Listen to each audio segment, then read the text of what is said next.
The federal ఆంధ్రప్రదేశ్కు స్వాగతం. పొగాకు రైతులు ఆంధ్రప్రదేశ్లో పడరాని పాటలు పడుతున్నారు. పొగాకు పంట పండించి అమ్ముకోవడానికి నానా అవస్థలు పడుతున్న రైతుల గురించి ప్రభుత్వం పట్టి పట్టినట్లు వ్యవహరిస్తోందనే విమర్శలు ఉన్నాయి. ముఖ్యమంత్రి చంద్రబాబు నాయుడు ఆంధ్రప్రదేశ్లో పొగాకు పండించిన రైతుల దగ్గర నుంచి ప్రతి కేజీ తప్పనిసరిగా కొనుగోలు చేయాలని కేంద్ర ప్రభుత్వానికి లేఖ రాశారు. అంతటితో నా పని అయిపోయిందని ముఖ్యమంత్రి భావించినట్లున్నారు. అందువల్లే మా గురించి పట్టించుకోవడం లేదు అనే విమర్శలు రైతుల నుంచి, రైతు సంఘాల నుంచి వస్తున్నాయి. అయితే ప్రభుత్వము, వ్యవసాయ శాఖ మంత్రి అచ్చెన్నాయుడు మాత్రము మేము మా ప్రయత్నాలు అన్నీ చేస్తున్నాము, తప్పనిసరిగా పొగాకును వ్యాపారుల ద్వారా కొనుగోలు చేయిస్తామని చెప్తున్నారు. పొగాకు పంట ఆంధ్రప్రదేశ్ రాష్ట్రంలో ప్రభుత్వం ఊహించిన దానికంటే ఎక్కువగా పండిందనేది ప్రభుత్వం చెప్తున్న మాట. రైతులు చెప్తున్న మాట ప్రకారము మేము అనుమతి తీసుకున్న ప్రకారమే పొగాకును పండించాము. గత సంవత్సరము అనుమతులు లేకుండా కొంత పొగాకు పండించి నష్టపోయాము. వ్యాపారులు మమ్మల్ని నమ్మించి కొనుగోలు చేయకుండా నట్టేట ముంచారు. అందువల్ల మేము గత సంవత్సరంలాగా ఈ సంవత్సరము వేయలేదు. టొబాకో బోర్డు పర్మిషన్ తీసుకున్న తర్వాతనే మస్ట్గా మేము పొగాకు పంట వేశాము.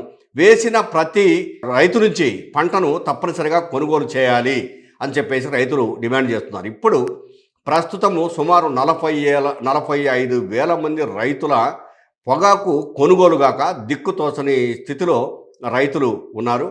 మొత్తం 4 మిలియన్ టన్నుల పొగాకు ప్రస్తుతం అమ్ముడుపోకుండా ఉందని చెప్పేసేసి, ప్రస్తుతం 4 లక్షల మిలియన్ టన్నుల పొగాకు అమ్ముడుపోకుండా ఉందని చెప్పేసేసి రైతు సంఘాల వాళ్ళు చెప్తున్నారు. ఈ మేరకు వారం రోజుల క్రితం ఒంగోలు కేంద్రంగా నగరంలో ఒక భారీ ప్రదర్శన పొగాకు రైతులు, రైతు సంఘాల నాయకులతో జరిగింది. అయినా ప్రభుత్వం నుంచి సరైన స్పందన రావడం లేదనే ఆవేదన మాత్రం వ్యక్తమవుతోంది. నిజానికి పొగాకు బోర్డు ఉన్నది పొగాకు రైతుల సంక్షేమాన్ని చూడటం కోసం. వాళ్ళు అనుమతులు ఇచ్చి అనుమతుల ప్రకారం పొగాకు పండిస్తే పండించిన పంటను కొనుగోలు చేయడంలో ప్రభుత్వాలు ఎందుకు వెనుకంజ చేయాలి?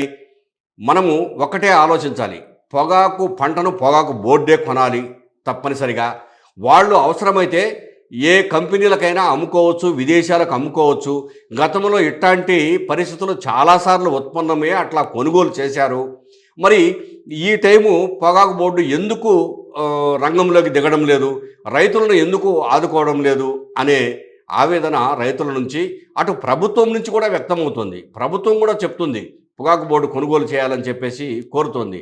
అయినా కూడా పొగాకు రైతుల పట్ల ప్రభుత్వము, పొగాకు బోర్డు నిర్లక్ష్యంగా ఉన్నాయనే విమర్శలను ఎదుర్కొంటున్నాయి. దీనికి కేంద్ర ప్రభుత్వం సమాధానం చెప్పాల్సిన అవసరం ఉంది.